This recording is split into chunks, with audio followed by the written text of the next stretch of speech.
শিক্ষামন্ত্ৰীৰ গৃহ সমষ্টিত জোৰা টাপলি মাৰি চলিছে শিক্ষা বিভাগ শিক্ষকৰ অভাৱত গোগামুখ নাহৰবাৰী উচ্চ মাধ্যমিক চৰকাৰী বিদ্যালয়ত ক্ৰমাৎ হ্ৰাস পাইছে ছাত্ৰ ছাত্ৰী মুঠ 262 গৰাকী ছাত্ৰ ছাত্ৰীৰ বিপৰীতে উচ্চ মাধ্যমিকত 5 গৰাকী উচ্চ প্ৰাথমিকত 4 গৰাকী প্ৰাক প্ৰাথমিকত এগৰাকী শিক্ষকে পাঠ কৰিবলগীয়া হৈছে বিজ্ঞান হিন্দী গণিতৰ দৰে গুৰুত্বপূৰ্ণ বিষয় শিক্ষকৰ অভাৱত শিক্ষা গ্ৰহণৰ পৰা বঞ্চিত হ'বলগীয়া হৈছে ছাত্ৰ ছাত্ৰীসকল পৰ্যাপ্ত শিক্ষকৰ অভাৱৰ বাবে জোৰা টাপলি মাৰি পাঠদানত অসুবিধাত পৰা বুলি মন্তব্য প্ৰকাশ কৰিছে বিদ্যালয়ৰ প্ৰধান শিক্ষকগৰাকীয়ে শীঘ্ৰে শিক্ষক নিযুক্তিৰ জৰিয়তে ছাত্ৰ ছাত্ৰীক শিক্ষাদানৰ ক্ষেত্ৰত গুৰুত্ব আৰোপ কৰিবলৈ আহ্বান জনাইছে প্ৰধান শিক্ষকে আৰু এই সন্দৰ্ভত আমাক কিছু তথ্য আগবঢ়াব আমাৰ সাংবাদিক জিতু ৰাজকৰে হয় মই এই মুহূৰ্তত উপস্থিত আছো নাহৰবাৰী উচ্চ মাধ্যমিক বিদ্যালয়ত এই বিদ্যালয়খনৰ মোৰ সহযোগে দেখাব সমগ্ৰ পৰিৱেশ যেহেতু নাহৰবাৰী উচ্চ মাধ্যমিক বিদ্যালয়খন 1978 চনত স্থাপিত এই বিদ্যালয়খনত তিনিখনকৈ বিদ্যালয় এমালগেশ্যন কৰি যেহেতু সংযোগ কৰা হৈছিল এই সংযোগ কৰাৰ পাছত এতিয়া শিক্ষক নোহোৱা হৈ পৰা পৰিলক্ষিত হয় ক'ব লাগিব এই বিদ্যালয়খনত এতিয়া কেইবাগৰাকী শিক্ষক নোহোৱাৰ বাবে এতিয়া ছাত্ৰ ছাত্ৰীসকলে পাঠদানৰ পৰা বিৰত হ'বলগীয়া অৱস্থা পৰিৱেশ সৃষ্টি হৈছে ক'ব লাগিব এই বিদ্যালয়খনৰ আটক ধুনীয়াকৈ নিৰ্মাণ কৰিলে যদিও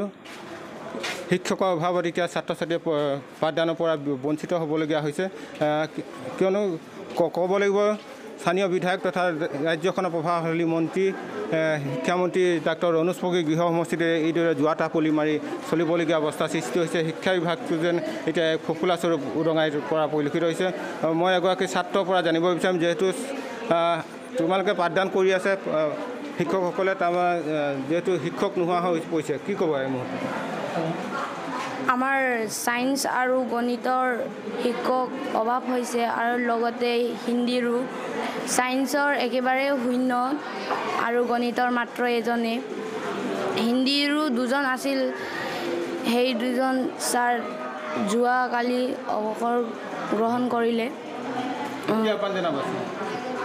আমি শিক্ষামন্ত্ৰী আৰু মাননীয় শিক্ষামন্ত্ৰী আৰু মুখ্যমন্ত্ৰীক এই অনুৰোধ কৰিব বিচাৰিছোঁ যে শিক্ষক নিযুক্তি দিয়ে হয় এইদৰে জোৰা টাপলি মাৰি চলিছে ৰণোজ পেগুৰ গৃহ সমষ্টি শিক্ষা বিভাগত এইদৰে ক'ব লাগিব শিক্ষা বিভাগৰ যেনে এতিয়া যি উন্নয়নৰ কথা কয় শিক্ষা বিভাগটো যি গুণগত শিক্ষাৰ কথা কয় সেই শিক্ষাৰ যেন এতিয়া ছাত্ৰ ছাত্ৰীসকলে বঞ্চিত হ'বলগীয়া অৱস্থা সৃষ্টি হৈছে মই পোনে পোনে প্ৰধান শিক্ষকগৰাকী আছে শিক্ষকগৰাকীৰ ওচৰলৈ যাব বিচাৰিম যিহেতু আপোনালোকৰ কেইবাগৰাকী শিক্ষক নাই কেনেধৰণে পাঠদান নমস্কাৰ যথেষ্ট অসুবিধা আমাৰ দৈনিক ৰুটিনখন বনাবৰ কাৰণে মই অলপ আগতে কৈছিলোঁ দৈনিক ৰুটিনখন বনাবলৈও আমাৰ অসুবিধা মানে 300 এবভ ষ্টুডেণ্ট আছিলে আমাৰ বিদ্যালয়ত গতিকে এতিয়া দিনক দিনে অৱসৰ গ্ৰহণ কৰাৰ কাৰণে আমাৰ বিদ্যালয়ৰ শিক্ষকৰ সমস্যাটো যথেষ্ট হৈছে গতিকে এতিয়া যোৱাকালি আজি 30 তাৰিখেও আমাৰ দুগৰাকী হিন্দী শিক্ষক অৱসৰ গ্ৰহণ কৰিছে তেখেতলোকৰ অৱসৰ গ্ৰহণ কৰাৰ কাৰণে আমাৰ হিন্দী শিক্ষক একেবাৰে শূন্য হৈ পৰিছে বিজ্ঞান শিক্ষকটো আগৰ পৰা শূন্য গতিকে গণিতৰ শিক্ষকো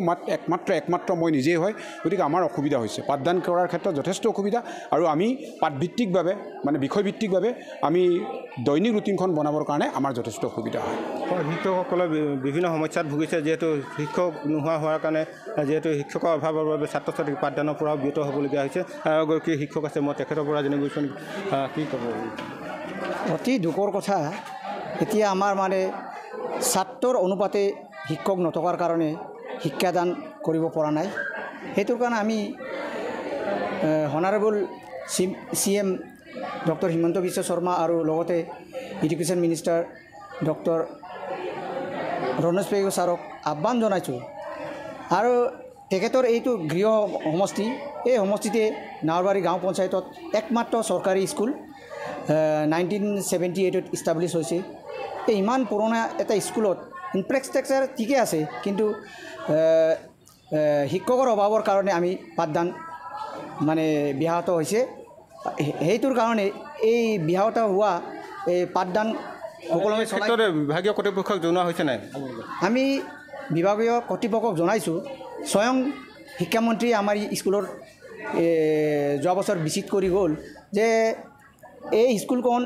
এই বছৰৰ পৰা higher secondary first year admission ল'ব লাগে বুলিও তেখেতে আমাক জিতু ৰাজকোৰ আপোনাক এই মুহূৰ্তত আমি ধন্যবাদ জ্ঞাপন কৰিছোঁ কিছু তথ্য আগবঢ়াৰ বাবে